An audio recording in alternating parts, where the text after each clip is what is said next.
लेकिन पहले युद्ध से जुड़ी फिक्र की फाइल आपको बता दें। इस वक्त बड़ी खबर यह है कि 28 फरवरी को अमेरिका और इजरायल के ईरान पर हमले के पीछे ईरान के न्यूक्लियर प्रोग्राम को खत्म करना और वहां पर रिजीम चेंज करना बताया गया था।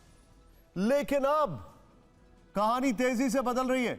स्ट्रेट ऑफ होर्मुज़ पर ट्रंप की नाकाबंदी से चीन को सबसे ज्यादा परेशानी झेलनी पड़ रही है।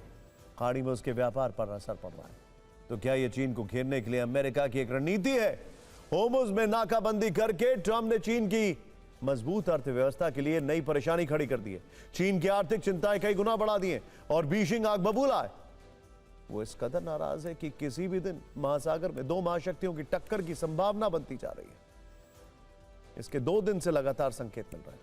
अमेरिका और चीन में जुबानी जंग तेज हो गई और आज अमेरिकी वित्त मंत्री स्कॉट बेसेंट ने कहा है कि अमेरिका चीन को ईरान से कभी तेल नहीं लेने देगा, जिसके बाद चीन की ओर से भी अमेरिका को करारा जवाब दिया गया है। कुल मिलाकर बात बहुत आगे बढ़ती जा रही है। होर्मुज़ स्ट्रेट पर अमेरिका वर्सेस चीन दिखाई दे रहा है और महासागर में दो महाशक्तियों के बीच महाविध्वंस दिखाई दे रहा है। सबसे पहले स्कॉट बेसेंट का बयान और उस पर चीन का रुख देखते हैं।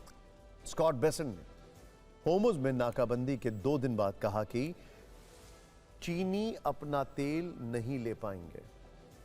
वो तेल तो ले सकते हैं लेकिन ईरानी तेल नहीं ले सकते। ऐसा होने जा रहा है क्योंकि अमेरिकी नेवी होर्मुज़ स्ट्रेट में ईरानी तेल ले जा रहे चीनी टैंकरों को रोक देगी। स्कॉट बेसेंट ने यह भी कहा कि चीन भरोसेमंद साझेदार नहीं है। वैसे स्कॉट बेसेंट जिस तरह से बातें कर रहे हैं उससे पहली बार में यह लग सकता है कि अमेरिका ने वहां पर चीन की नकेल का चीन ईरान से तेल नहीं खरीद पा रहा। लेकिन दूसरी तरफ सच्चाई यह है कि स्ट्रेट ऑफ होर्मुज़ में अमेरिका की नाकाबंदी सोमवार से शुरू हुई थी और पहले 2 दिन में अमेरिका की नौसेना ईरान जाने वाले चीनी टैंकरों को नहीं रोक पाई थी। और अमेरिकी धमकियों पर चीन ने जवाब दिया है कि ईरान के साथ चीन के द्विपक्षीय संबंध और व्यापारिक रिश्ते हैं जो किसी के भी दबाव में नहीं है और परस्पर जारी रहेंगे। चीन के जहाज पहले की तरह ही होर्मुज़ से गुजरते रहेंगे। यह बयान चीन के विदेश मंत्रालय की ओर से आया, जिसमें यह भी कहा गया है कि होर्मुज़ में नाकाबंदी वैश्विक हितों के खिलाफ है और इस कारण से क्षेत्रीय तनाव भड़क सकता है। वहीं चीन के राष्ट्रपति शी जिनपिंग ने भी अमेरिकी नाकेबंदी की आलोचना की। अंतर्राष्ट्रीय कानून के शासन के अधिकार की रक्षा बहुत जरूरी है। स्ट्रेट ऑफ होर्मुज़ में अमेरिका की नाकाबंदी एक तरह से जंगल राज जैसी है और दुनिया को जंगल के कानून की तरफ लौटने नहीं दिया जा सकता। जिनपिंग की ओर से जब ऐसा कड़ा जवाब आया तब आज ट्रंप ने कूटनीति का दूसरा गियर लगाया और एक इंटरव्यू में कहा है कि चीन बहुत खुश है क्योंकि मैं स्ट्रेट ऑफ होर्मुज़ को स्थायी रूप से खोल रहा हूं। मैं ये उनके लिए और साथ ही दुनिया के लिए भी कर रहा हूं। चीन ने ईरान को हथियार न भेजने पर सहमति जताई। जब मैं चीन जाऊंगा तो राष्ट्रपति शी जिनपिंग मुझे गले लगाएंगे। हम मिलकर समझदारी से और बहुत अच्छे से काम कर रहे हैं। क्या यह लड़ाई से बेहतर नहीं है? लेकिन याद रखिए, जरूरत पड़ने पर हम लड़ने में बहुत माहिर हैं, बाकी सबसे कहीं बेहतर हैं। वैसे आपको बता दूं, ट्रंप के जो हर दिन बयान आ रहे हैं, कई वेस्टर्न मीडिया की पब्लिकेशंस कह रहे हैं कि क्या उनकी तबीयत ठीक है। जिस तरीके से वो कभी खुद को जीसस क्राइस्ट बता देते हैं, कभी वो पोप के खिलाफ बोल देते हैं, इसको लेकर बहुत सारे सवाल खड़े हो रहे हैं। खैर एनीवे, ये मैं आपको बताना जरूरी था कि क्या क्या रिपोर्ट किया जा रहा है। सवाल यह भी है कि क्या ट्रंप ने यह सारी झूठी बातें बोली, क्योंकि चीन का अभी तक का रुख ईरान के पक्ष में। लाख नुकसान के बावजूद चीन ईरान के साथ खड़ा है।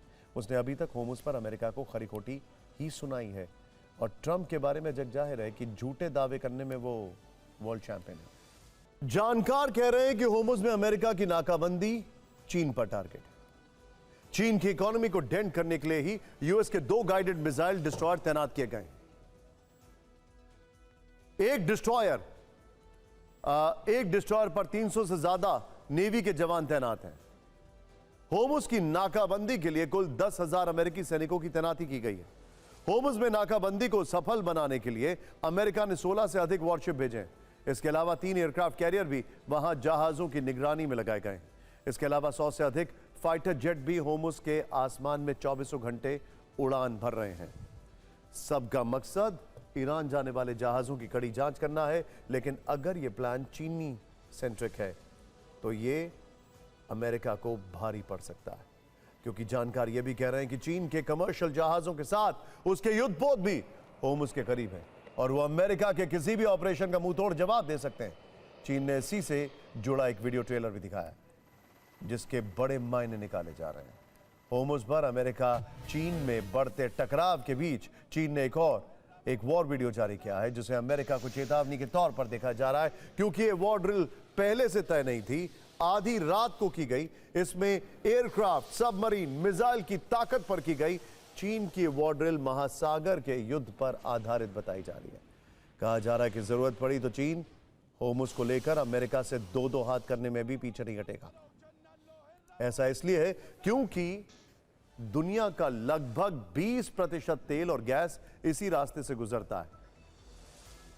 चीन दुनिया का सबसे बड़ा तेल आयातक देश है और इसी स्ट्रेट से उसका लगभग 45 से 50% तेल आयात होता है वाया सऊदी अरब, यूएई, ईरान, कुवैत। चीन की अर्थव्यवस्था तेल पर बहुत निर्भर है, जिससे उसकी ऊर्जा, उद्योग, परिवहन की जरूरतें पूरी होती हैं। बात जहां तक ईरान की है तो ईरान से चीन को 90% से ज्यादा तेल का निर्यात होता है। नाकाबंदी से चीनी अर्थव्यवस्था को झटका लग सकता है। वहां तेल महंगा, फैक्ट्रियां प्रभावित और बेहिसाब महंगाई बढ़ सकती है।